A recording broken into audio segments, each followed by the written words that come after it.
Hi everyone, welcome along to another video. My name's Tom Buck from the Calder Group, and in these videos we've been talking to Sue Green from HR Pulse and Evergreen HR, talking about some of the things from a human resources point of view that you should be doing. And I'm pleased to say Sue's back again. Good morning, Sue. Good morning, Tom, and good morning, everyone. How are you doing? Yes, I'm good, thank you. In this very strange virtual reality we find ourselves in. So I was about to say it's supposed to feel normal by now, but it still feels just ever so slightly strange. But becoming Yeah, a little bit almost normality. I hate the word new normal that everyone's been talking about, but it is beginning to feel as though this is the way life is, isn't it?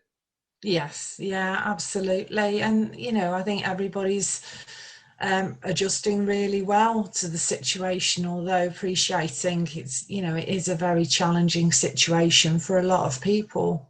Absolutely. I think we can all acknowledge, certainly business owners, there's the worry about future lockdowns, about dealing with staff, about just hygiene in the workplace, which is probably something that we all took our eyes off the ball for quite a while on, and making sure that we're here in the future, Mm, not knowing quite what's going to happen from day to day.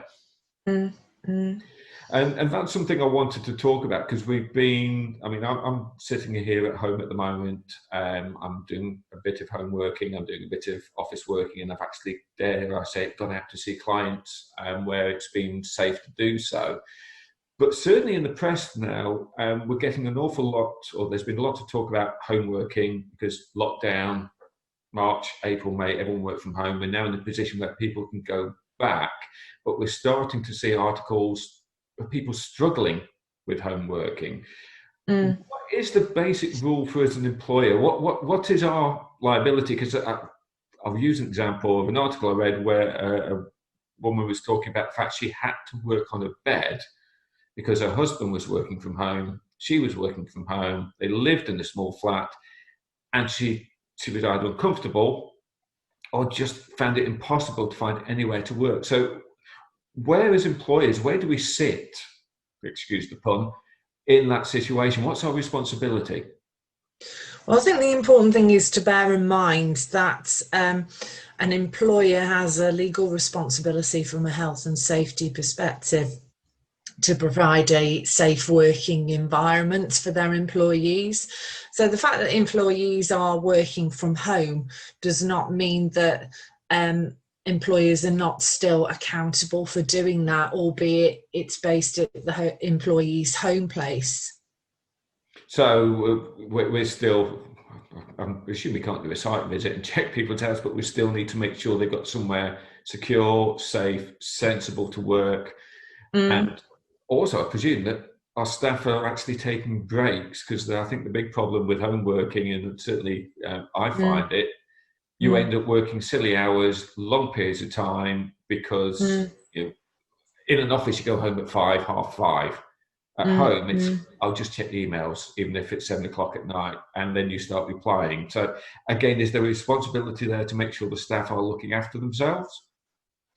Absolutely. And I think with all of these things, the key is around communication.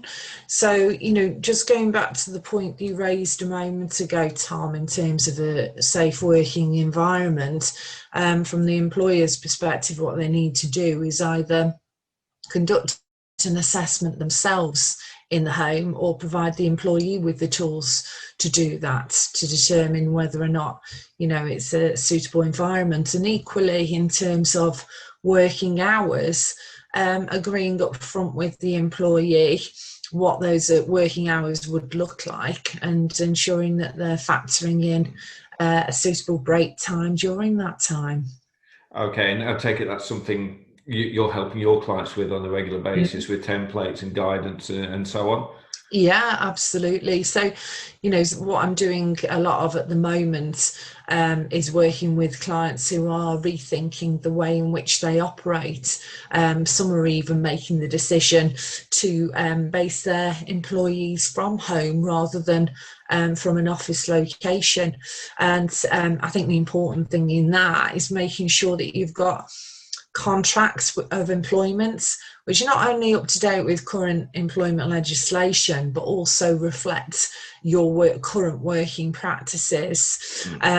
And equally in terms of policies and procedures. So, how do employees book holiday? What is the difference from being at home versus the system that they had in place from the workplace? What are the processes around taking breaks?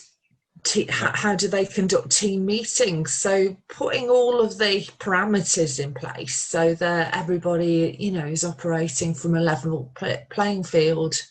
Yeah, and I assume as well, I mean, we've talked previously about the looking after the mental welfare and the physical welfare of members of staff.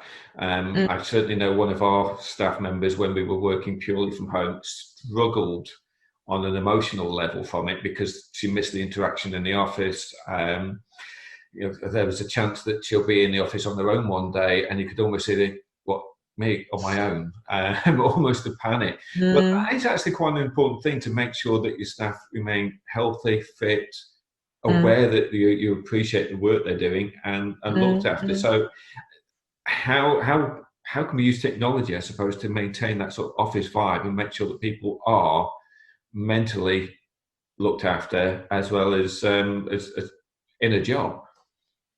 Well, I think we've got the benefit of a lot of technologies around us. Zoom for one, Microsoft Teams, Skype, and they're all fantastic resources which employers can use to not only conduct one-to-one meetings with members of their team, but they can also set up regular interactions with their team overall. So maybe, whatever works for them. If they used to operate in the workplace, get together, say the first half an hour of the day and have a catch up or have breakfast together, well, why not do the same thing via Zoom or Microsoft? So put some mechanisms in place so that individual and your team overall feel like they are part of a team still. Yeah, so it's perhaps having to think outside the box of something you do naturally when you're in an office together, such as the cakes on birthdays. That's a particular favourite one in our office. Birthday boy or girl brings the cakes in. I suppose it's a case of saying, like, okay, how do we replicate that? And it's easy enough nowadays to order a cake and have it delivered. But something that simple could make a difference. Absolutely, and it makes people feel inclusive. I know one organisation actually during the lockdown arranged a delivery of confectionery to all of their employees just to thank them for their contribution and let them know that they were appreciated and that they weren't forgotten. And a gesture like that, can speak absolute volumes to team members. But the other thing that I'd highlight as well, Tom, which I know can be a concern for some employers, is around performance management. How do you make sure that your team members are actually performing to the standard that you want them to, and they are actually working?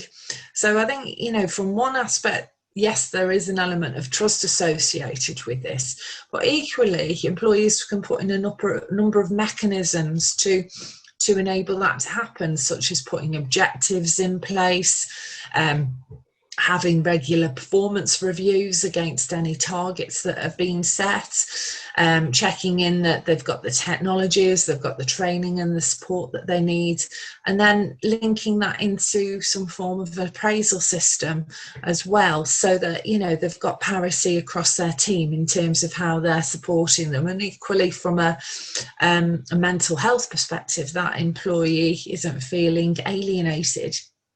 Yeah, and that is the difficulty. I'm aware of someone I know had that exact problem, that a member of staff was claiming to be doing work and it turned out they weren't, and they got found out because they were clocking too many hours for the work that was required, and in a meeting admitted that, they hadn't been doing it and just been clocking it too. So there has to be that trust on both sides.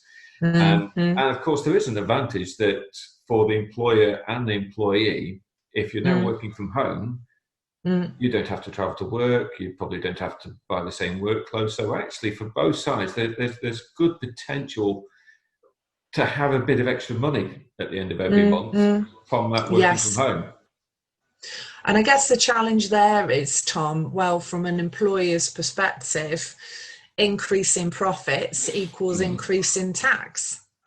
Yes, that is something that tends to be forgotten. I've had quite a few conversations where people go, "It's great, we're making more money," and you sit and go, "Great, the taxman loves you." And it is that difficulty. Of course, there are ways of putting expenses through that are perfectly legal, such as increasing pension contributions. So it's a good way for employers to, yes, make more money, but they can also then improve their planning for a future Mm-hmm. date and the date to come. And also for employees and the fact that they have spare money, well, that could be saved. They could use it to reduce their debt.